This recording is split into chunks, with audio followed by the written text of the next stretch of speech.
Hello बच्चों, कैसे हैं आप। उम्मीद करती हूँ आप बढ़िया और एकदम मज़े में होंगे। तो आइए बच्चों, आपकी पढ़ाई को हम आगे बढ़ाते हैं और पढ़ते हैं एक बहुत ही अच्छी कविता जिसका नाम है पहुरुए सावधान रहना।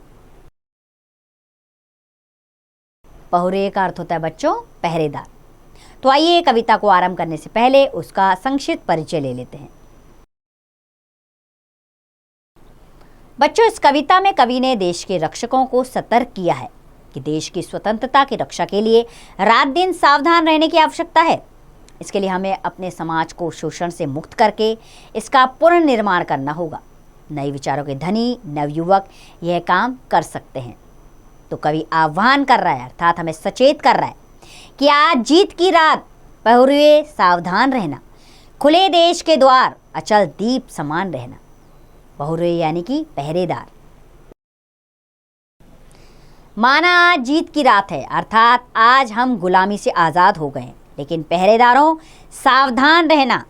हम सब इस देश के पहरेदार हैं, अर्थात हम सबको सावधान रहने के लिए कहा गया है। देश के दरवाजे खुले हैं, द्वार यानी कि दरवाजे। देश के दरवाजे खुले हैं, अचल दीपक समान रहना।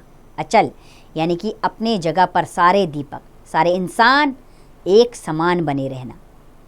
प्रथम चरण है नए स्वर्ग का, है मंजिल का छोर। इस जन मंथन से उठ आई पहली रत्न हिलोर।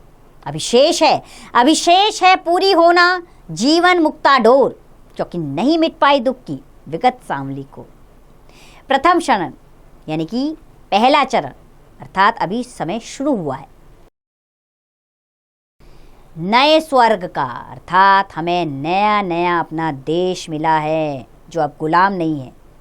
मंजिल का छोर यानी कि मंजिल का किनारा, अर्थात अभी हमारी मंजिल दूर है। हम आज़ाद ज़रूर हो गए हैं, लेकिन मंजिल क्या है हमारी? इस देश को विकसित बनाना, इस देश से कुरीतियों को हटाना, ये हमारी मंजिल है। तो अभी मंजिल दूर है। इस जनमंथन से उठाई, जनमंथन यानी कि लोगों के अंदर आंदोलन की क्रांति। लोगों के अंदर जो आंदोलन की क्रांति उठाई थी, पहली रत्न हिलो, अर्थात समुद्र से मिलने वाली हिलोरें यानी कि लहरें।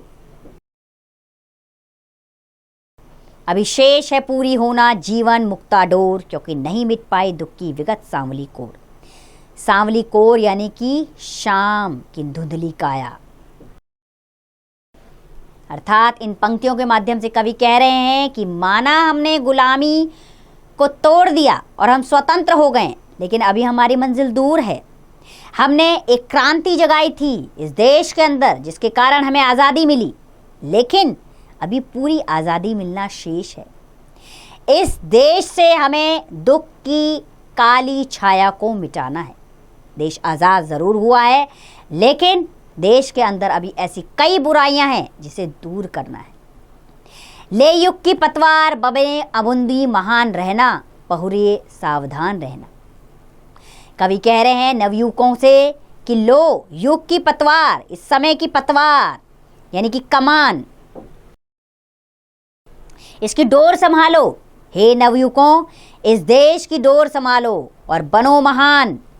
हे पहरेदारों सावधान रहना। देश आज़ाद ज़रूर हुआ है, लेकिन अभी शत्रु सामने हैं। विषम श्रृंखलाएं टूटी हैं, खुली समझ दिशाएं, आज प्रभंजन बनकर चलती युग बंदनी हवाएं। प्रश्न चिन्ह बन खड़ी हो गई यह सिमटी सीमाएं, आज पुराने सिंहासन की टूट रही प्रतिमाएं। बच्चों, विषम श्रृंखलाओं का अर्थ है बहुत ज़्यादा जटिल सलाखें, अर्थात ऐसी श्रृंखलाएं, ऐसे बंधन हमारे आज टूट गए। चारों तरफ दिशाओं में आज प्रभंजन बनकर चलती हैं युग बंदनी हवाएं, अर्थात चारों तरफ ऐसी मधुर आवाज़ गूंज रही है जो अपनी सी लग रही है। अब प्रश्न चिन्ह बनकर क्या खड़ा है कि चारों सीमाएं सिमटी हुई हैं, पुराने सिंहासन की प्रतिमाएं आज टूट गई हैं, लेकिन फिर भी आज भय है मन के अंदर। उठता है तूफान इंदु, तुम दीप्तिमान रहना, पहुरुए सावधान रहना। तूफान यानी कि बवंडर, और दीप्तिमान का अर्थ होता है बच्चों प्रकाशमान। इन पंक्तियों में कवि हमसे कह रहे हैं कि चारों तरफ तूफान है। अब ये मत सोचना कि हमारा देश स्वतंत्र हो गया है तो कठिनाइयाँ खत्म हो गई हैं। नहीं, अभी हमने विदेशी ताकतों से लड़ा, लेकिन अपने घर के अंदर यानी कि देश के अंदर जो बुराइयां हैं उनसे भी हमें लड़ना है। इसीलिए चारों तरफ प्रकाश फैलाइए, उजाला कीजिए और सावधान रहिए। दुश्मन बाहर ही नहीं, घर के अंदर भी है। ऊंची हुई मशाल हमारी, आगे कठिन डगर है। शत्रु हट गया लेकिन उसकी छायाओं का डर है। शोषण से है मृत समाज, कमजोर हमारा घर है, किंतु आ रही नई जिंदगी, यह विश्वास अमर है। बच्चों, डगर का अर्थ होता है रास्ता। छायाओं यानी कि उनकी परछाइयों का। मृत का अर्थ है मरा हुआ। तो बच्चों, इन पंक्तियों में कवि हमसे कह रहे हैं कि हमारी ऊंची मशाल है, अर्थात अपनी मशालें जो हैं वो ऊंची कर लो, क्योंकि आगे रास्ता कठिन है। शत्रु हट गया, यहां शत्रु से अर्थ है कि हमने स्वतंत्रता पा ली, अंग्रेजों को इस देश से हटा दिया, लेकिन वो अभी अभी अपनी छाप यहां छोड़ गए हैं, उन्हें भी हटाना जरूरी है। शोषण से है मृत समाज, अर्थात उन्होंने हमारे देश का भरपूर शोषण किया है, उससे हमारा समाज एक मरा हुआ समाज समझ लीजिए। अर्थात उन्होंने हमारा उत्थान नहीं किया, हमारा शोषण किया है। हमारा घर यानी कि हमारा देश कमजोर है, लेकिन घबराना नहीं है। सामने नई जिंदगी हमें दिख रही है। ये विश्वास अपने अंदर जगाइए और चल पड़िए एक नई दिशा की ओर। जनगंगा में ज्वार लहर, तुम प्रहमान रहना, बहुरिए सावधान रहना। जनगंगा यानी कि जनता रूपी लहर। प्रवाहमान यानी कि तुम बहते रहो उसमें, अर्थात सामने हमारे लहरें हैं, ज्वार है किसका? गंगा रूपी लहर का।